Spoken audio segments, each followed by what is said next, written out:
hotel darkness. Your room is ready, child. Enjoy your stay.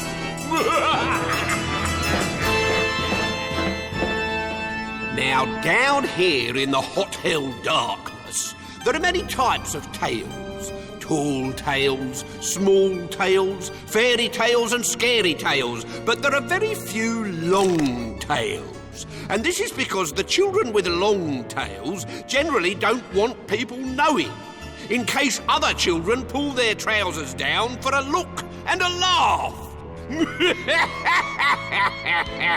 This is the Visitors Book, where all the grisly tales of all my wicked guests are written down. Want to see why one of these bad children is down here? This is Petty's story.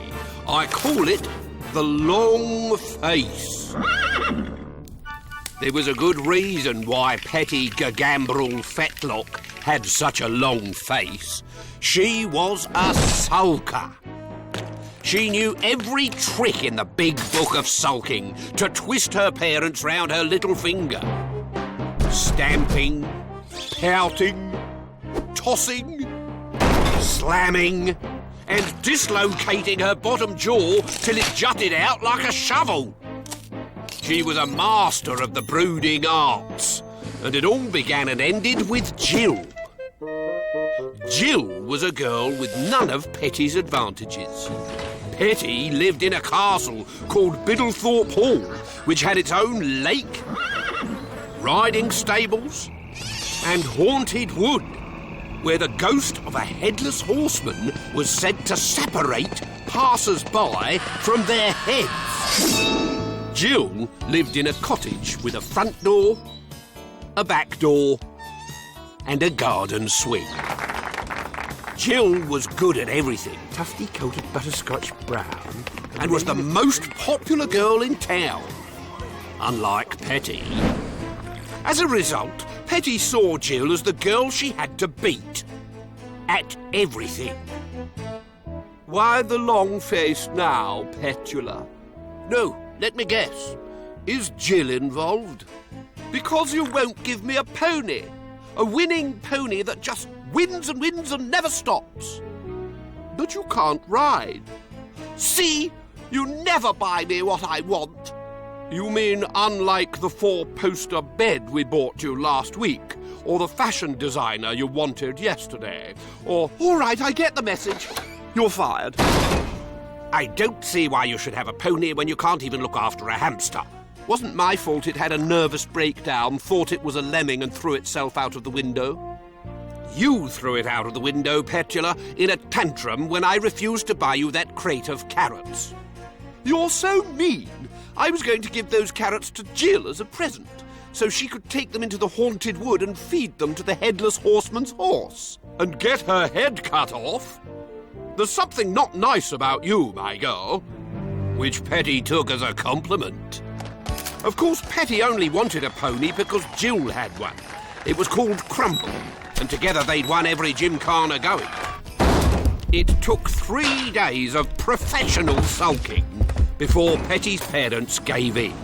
It's not hard to see the attraction of a goldfish, is it? Oh, why the long face now? It's a bit small.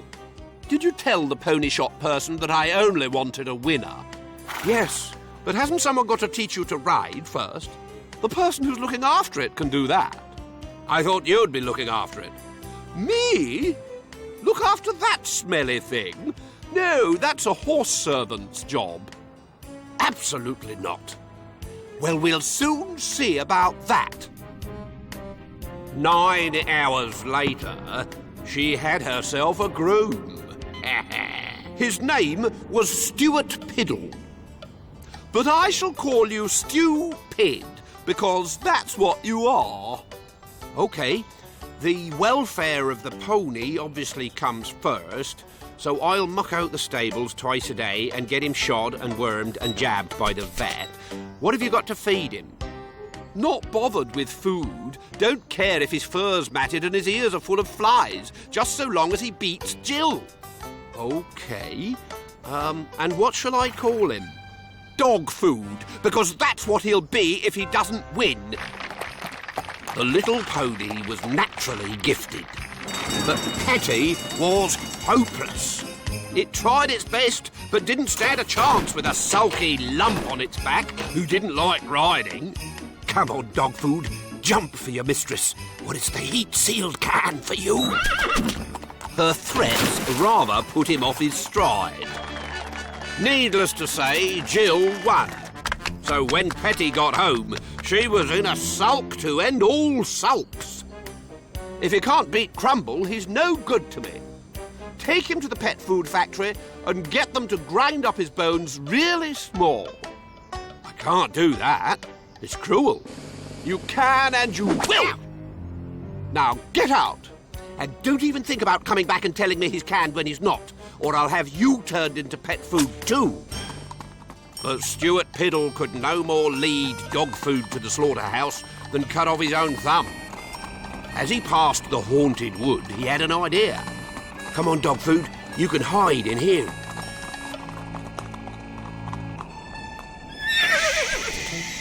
Relax. Nobody ever comes in here. They're too scared of the Headless Horseman. Right. I'll tell her I've done it, and then I'll come back and get you. I knew you'd betray me. Now you'll pay. I was just coming to get you.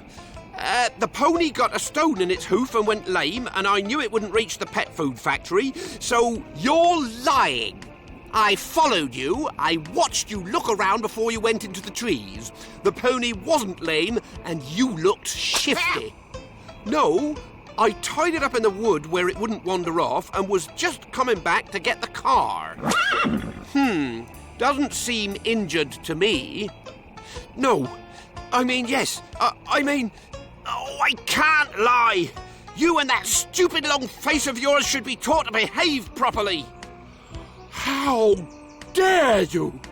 I don't have a long face. Yes, you do. On a horse it would look beautiful, but not on you.